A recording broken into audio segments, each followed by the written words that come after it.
बेहतर शासन के लिए मुख्यमंत्री नीतीश कुमार से नरेंद्र मोदी को ट्रेनिंग लेने की जरूरत है।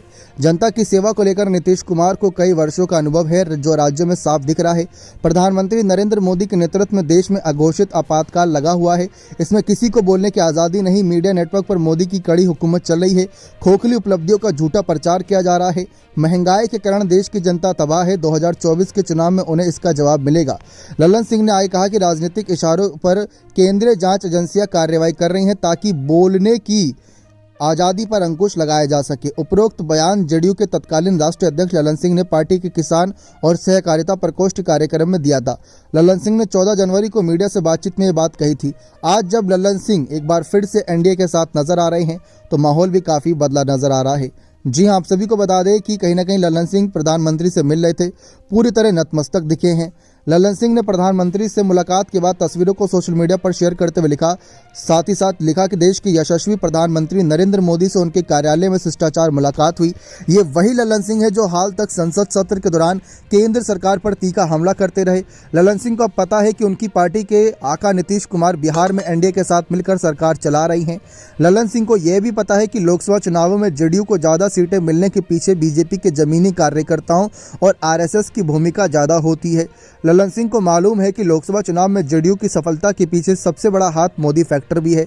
ग्रामीण प्रधानमंत्री मोदी के नाम पर सांसदों को जमकर वोट देते हैं। सियासी जानकारों की माने तो लल्लन सिंह दिल्ली इसलिए भी पहुंचे थे क्योंकि वे इस दौरान प्रधानमंत्री नरेंद्र मोदी के अलावा अमित शाह से भी मिलेंगे। उसके बाद बिहार की सियासत और लोकसभा में सीट शेयरिंग के मुद्दे पर चर्चा करेंगे। जानकारी मिल रही है कि इस बार बीजेपी ने विभागों को लेकर अपनी बात नीतीश के सामने रखी है, परंतु नीतीश कुमार गृह विभाग अपने पास रखना चाहते हैं। अब चूंकि प्रदेश नेतृत्व से बात नहीं बनी होगी तो हो सकता है कि लल्लन सिंह सियासी दूत बनकर दिल्ली पहुंचकर कोई निर्णय ले।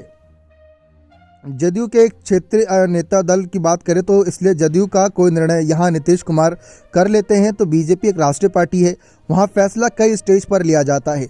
इस लिहाज से लल्लन सिंह दिल्ली जाकर शीर्ष नेताओं से मुलाकात कर रहे हैं। सीट बंटवारे की लगातार चर्चा चल रही है। जानकारी के मुताबिक चर्चा तो यह है कि एनडीए में शामिल दलों को एडजस्टमेंट के लिए जदयू पर 12 से 14 लोकसभा सीटों पर लड़ने का दबाव डाला जा सकता है, पर जदयू इसके लिए तैयार नहीं है। इंडिया गठबंधन में जदयू ने 17 लोकसभा सीट पर लॉक कर दिया था, इसलिए सिटिंग सीट पर दावा बरकरार रखने के लिहाज से दिल्ली पहुंचे हैं। मंत्रिमंडल विस्तार को लेकर एक सूचना यह भी मिल रही है कि नीतीश कुमार अपने मंत्रिमंडल में पुराने और आजमाए मंत्रियों को स्थान देना चाहते हैं, पर बीजेपी नए लोगों को मंत्री बनाना चाहती है। इस विवाद का जदयू एक सम्मानजनक अंत चाहती है। शायद इसलिए लल्लन सिंह नीतीश कुमार के दूत बनकर गए हैं। बहरहाल इस सच से भी पर्दा तभी उठेगा जब कोई अधिकृत बयान दोनों दलों की ओर से जारी होगा।